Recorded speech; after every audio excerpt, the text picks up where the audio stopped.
man hurt, man pull me down.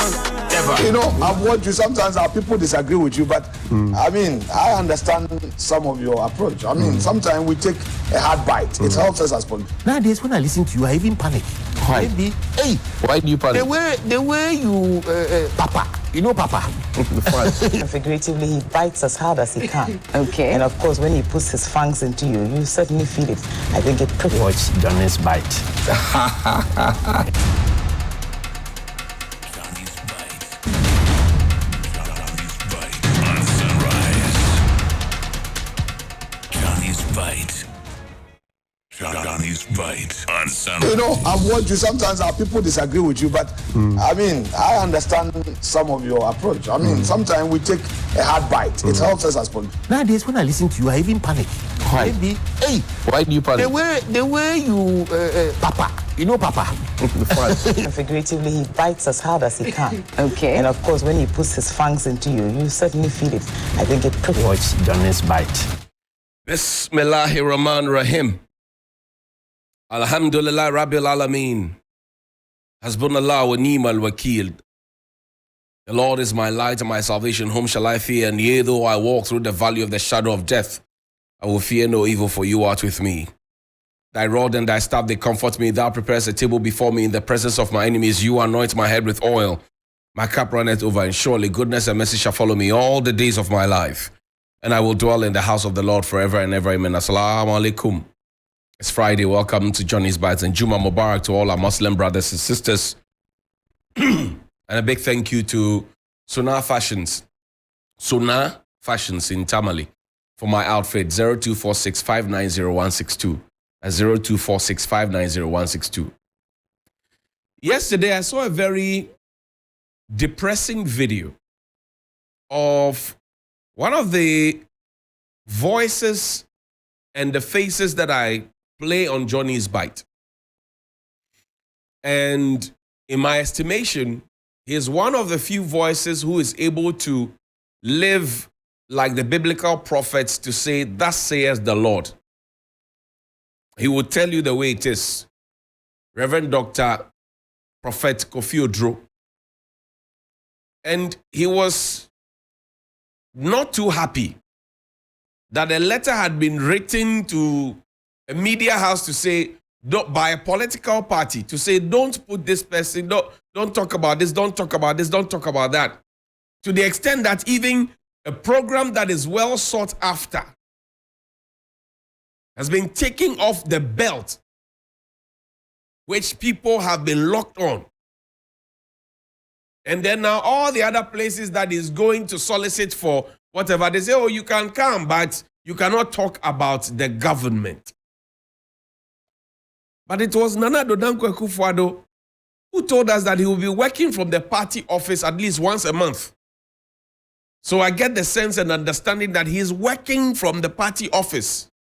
And if indeed he is indeed working from the party office and the party is writing such a thing to media houses, it is gagging them. Go and read the Constitution, the freedoms and responsibilities of the press. It is there in the Constitution. It is there in the Constitution. 162 is there in the Constitution. The freedom and responsibilities of the press.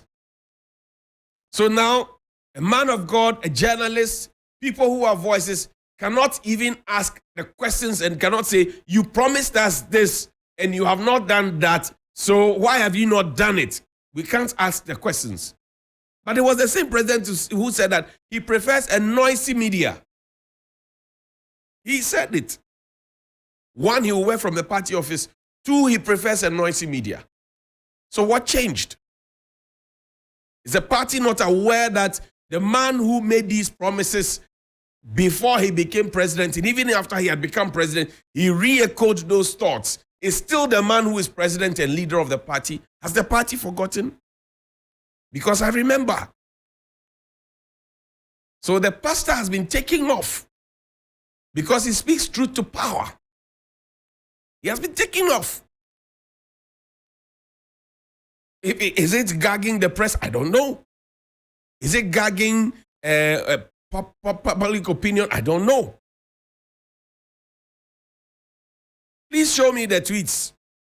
Today we'll do receipts because the governor of it's getting confirmed that the governor of the Bank of Ghana indeed may have said what is being attributed to him, that he thinks that the demonstration to occupy the Bank of Ghana was needless or unnecessary, and that the minority MPs had avenues through which they can send their grievances through, and that they were behaving like hooligans on the streets in that protest.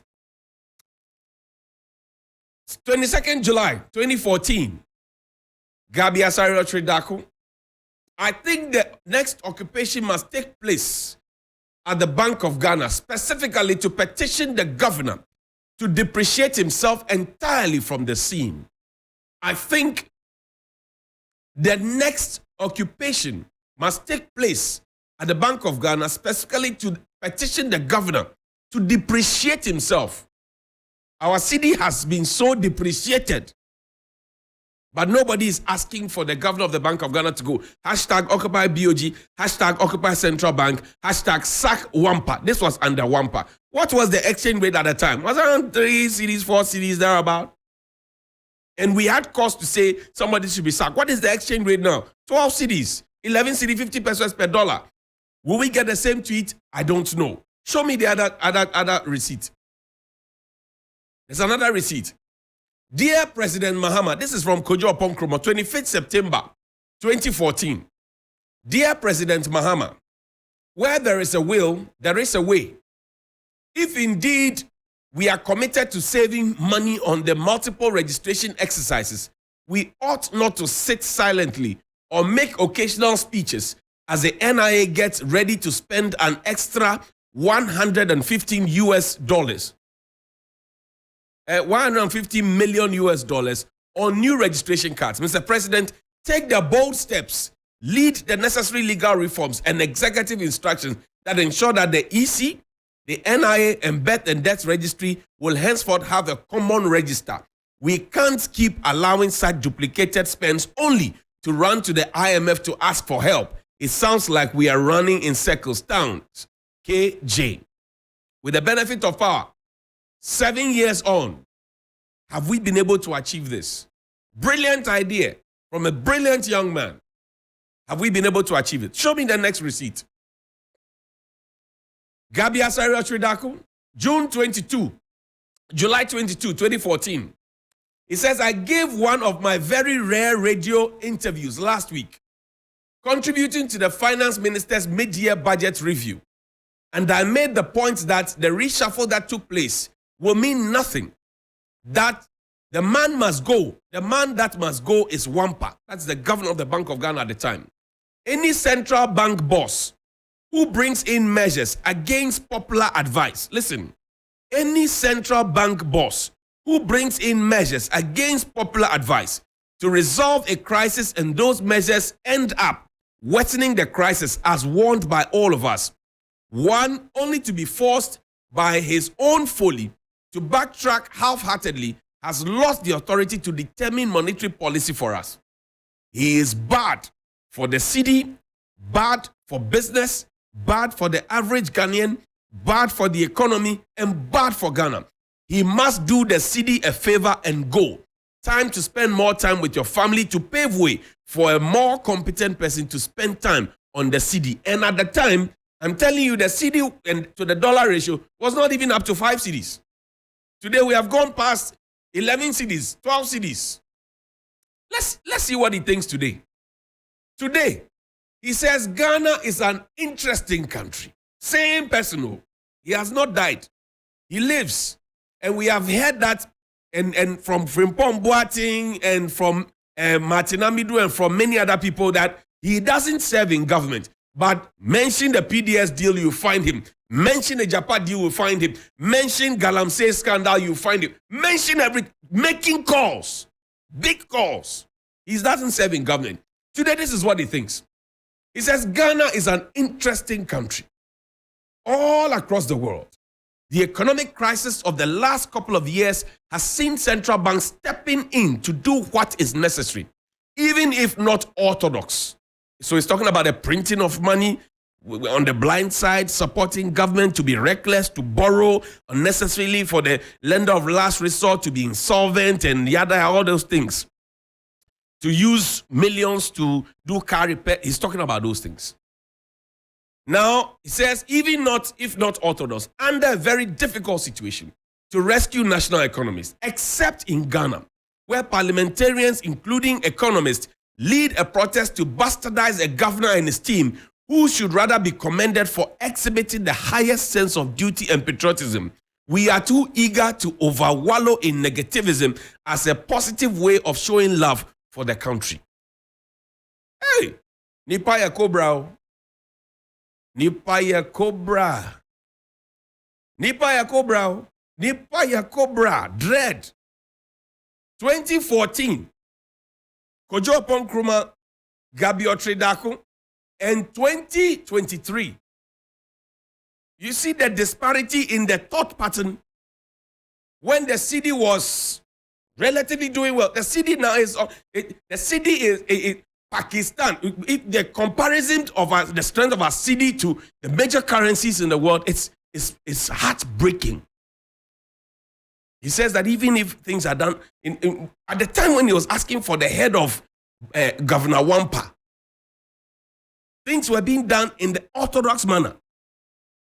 For the first time in the history of the central bank, we have had a whole side in parliament, civil society organizations, march up to say we are protesting how you have mismanaged things at the Bank of Ghana. And he says we are an interesting country. We are wallowing in negativism. And that is why the governor of the Bank of Ghana will say that the MPs are behaving like hooligans. Well, the MPs have served notice that they will show the governor and the nation and the police and the government how hooligans behave. That those, concessions that they made, don't go through here, don't go through it. Hooligans will listen to you. So they will show how hooligans behave. Let's move away from this. But remember that Nipaya Cobra. Nipaya Cobra. Let's talk about 1 million one constituency. I put together a set of videos. Please play the videos for me. Johnnie's Bite. Yes, just play. We have a lot of money in Ghana for development, but the money doesn't get to the village. The money stays up there, and you don't know what happens. You hear it has gone to Dubai, or you hear it has gone to Burkina Faso. You don't see the money. Now we have to change how we manage our development budget. So starting in 2017, we are going to take 20% of our development budget, $275 million, and share it for every constituency in Ghana. We are going to get $1 million. And it is not like we are going to look for the money. So this is not an empty promise. The money is already there. In the first 2 years of an MPP administration, under this infrastructure for poverty eradication program, where every constituency will get $1 million every year for rural and deprived communities. Under this program, there should be no village or community in Ghana after the first 2 years that would have a water problem or a toilet problem. There should be no village or community. And we all know about this $1 million to a constituency. So when he had the opportunity to be the president, it was one of his first priorities to make sure that the first budget will allocate funds to make sure that we do the implementation. So this money basically is to help do development at the constituency level. We're not saying there are no developments. There are, but when you look at the rate of development, the president and the vice team, when this 1 million per constituency is also there, it will foster more of the development than any other work. So this money is to be used for developmental works. And also, through this money, the government thinks, or His Excellency thinks, we can eradicate poverty. Even if not totally, but at least we can minimize it at a certain level. Many others. In 2017, not a single project was carried in any of the 275 constituencies. And someone will say, where are you getting this information? You know they have to report through their budget every year to Parliament. And just because of time, that I will not be able to maybe project almost all the tables for you to see the sources. But I'll just tell you that if you go and take the budget of 2018, that reports on 2017, and you take budget of 2019, that reports the activities of 2018, in that order, you will get the trend. In 2018 and 19, they did very little. They did very, very little in terms of projects across the country. As a party, I am sure that this meeting could not go on at the party's office because of how dilapidated the place is. Johnny's Bite. We have on record that there was an agreement in the party, by the party, that the 1 million per constituency that was going to be disbursed, the party was supposed to have. The chairman received 20% of that amount purposely to do party business, specifically to deal with police station officers, constituency officers, and regional officers. We are, by this press conference, calling upon Chairman Untumi to disclose the whereabouts of that money, because that money is party money. We're expected to have used it. In fact, if the money was used, probably would have had an edifice where this press conference would have taken place. So that is the first question we are asking Chairman Untumi in reaction to his press statement. Why the office, the campaign office of the Vice President, and where is the money that was given to him to use to develop our party? So this was Mr. Kusi, who speaks for Kennedy Japan. Before him was Muntaka Mubarak, sorry. Before him was Hawa Kumsing, Minister for Special Initiatives, who was put in charge of the $1 million per constituency. Before that was Dr. Baumia, and on and on and on. Has your constituency received $1 million? Have you seen $1 million? Mr. Kusi is telling us that the $1 million per constituency, so let's assume that it's just a Ashanti region, almost 50 constituencies, that is almost $50 million given out, and 20% of $50 million. We were told it was going to alleviate poverty. There's not going to be a toilet and water problem in 2 years. When we start this disbursement, we're going to get everything fixed out. Now, 20% of almost $50 million is supposed to be given to the party. Now, the question is that the only party in the region? So if you don't belong to the NPP, he said it, I didn't put a gun to his head to say it. 20% of national cake that was baked, and we were all made to be under the impression that was going to be for all our sakes. 20% has already been given to a party. And now they're asking the party chairman to come and account for it. It was the same campaign team. Wontumi, put Ahmed Swale's photo up for me. Same campaign team. Where Wontumi was talking about murder, as if it's chips. We are picking chips at a funeral or an engagement or wedding. We're talking about the death of Ahmed Swale. And then Kennedy Japan says, let's go and ask Baumia. He's the chairman of the police council. And then they said, Wontumi says, if you threaten me again, I will show how you murdered Ahmed Swale, blah, blah, blah, and all of those ones. We are talking about the death of somebody. We are talking about murder. And he said, Kofi says Ahmad did it. Ahmad says Kofi did it. Kofi says Ahmad did it. Ahmad said Kofi did it. And Ghana police, they are watching. Because their hands are in their mouths. They are watching.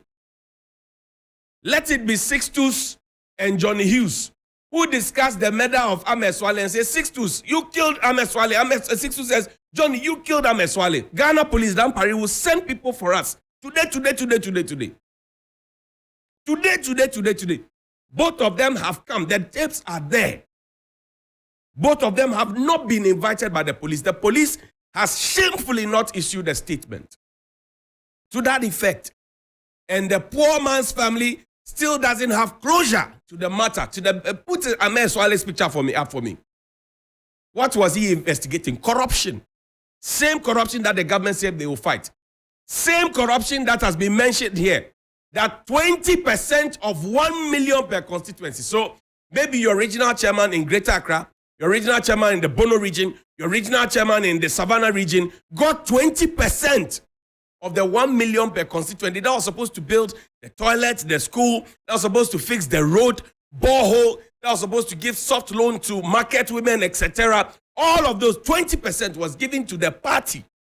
Same thing happened in the COVID fund.